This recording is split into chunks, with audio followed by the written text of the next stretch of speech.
Police lathi charge में घायल दिल्ली की उस छात्र की स्थिति जानने के लिए जो आईसीयू में अपनी जिंदगी की सबसे बड़ी लड़ाई लड़ रही है।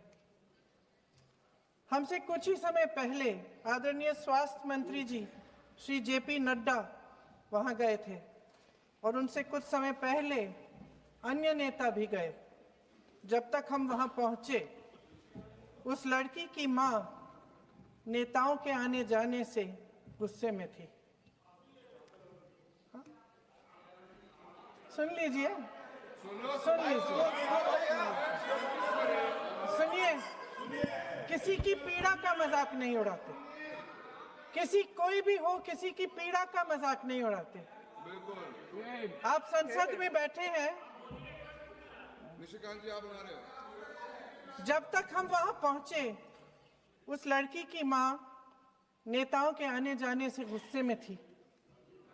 किस लिए आए हो? उसने आईसीयू के दरवाजे के बाहर खड़े होकर हमें पूछा।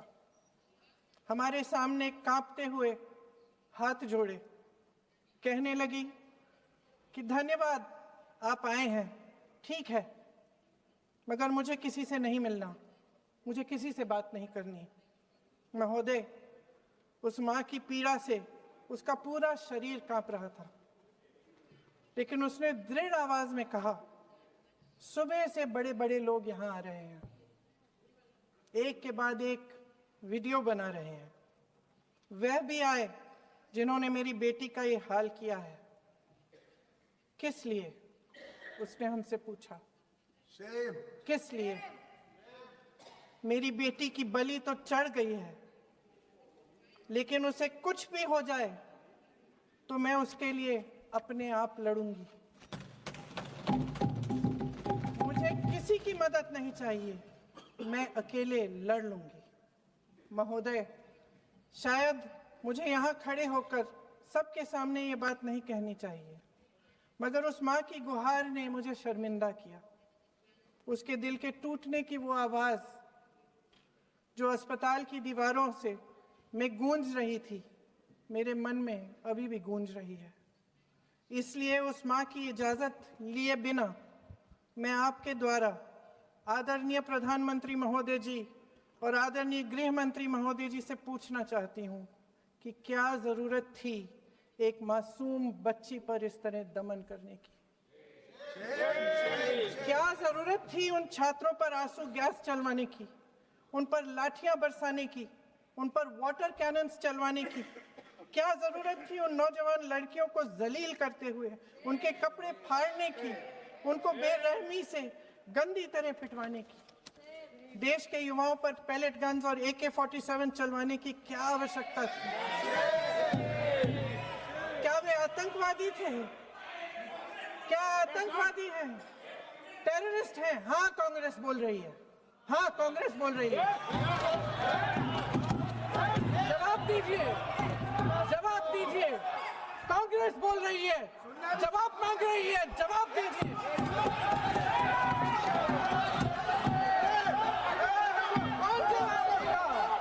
कौन जवाब देगा? गृह मंत्री जी जवाब देंगे। किसने ऑर्डर दिया? किसने ऑर्डर दिया पैलेट गन्स चलाने के लिए? किसने ऑर्डर दिया? आपके माध्यम से मैं पूछती हूँ अध्यक्ष महोदय, किसने ऑर्डर दिया? प्रधानमंत्री जी ने दिया? गृह मंत्री जी ने दिया? जवाब देंगे? पूरा देश पूछ रहा है, सिर्फ कांग्रेस पार्टी नहीं पूछ रही है, पूरा देश पूछ रहा है। अध्यक्ष महोदय, देश के माता पिता पूछ रहे हैं, छात्र पूछ रहे हैं, अध्यापक पूछ रहे हैं, पूरा देश आज ये पूछ रहा है। और आपकी जिम्मेदारी बनती है कि आप इस सवाल का जवाब दें। क्यों डरते हैं आप इस देश के नौजवानों से? क्यों डरते हैं आप इस देश की बुलंद आवाज से?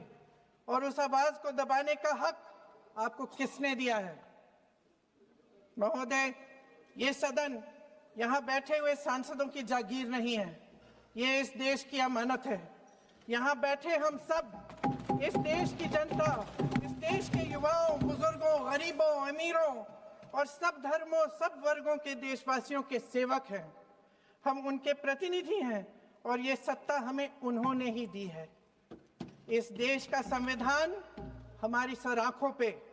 इस देश का लोकतंत्र सर्वोपरि है, इसे ध्वस्त करना पाप है। यह करोड़ों जनता हमसे सिर्फ एक चीज मांगती है, जवाबदेही।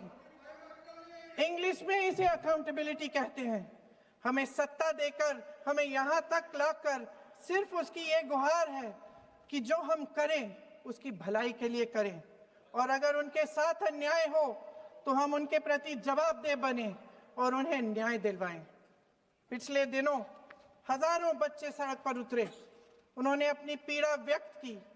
गांधी जी के दिखाए हुए रास्ते पर अहिंसा और सत्य को अपने दिलों में रखते हुए, गाते मुस्कुराते हुए शांतिपूर्वक प्रदर्शन किया।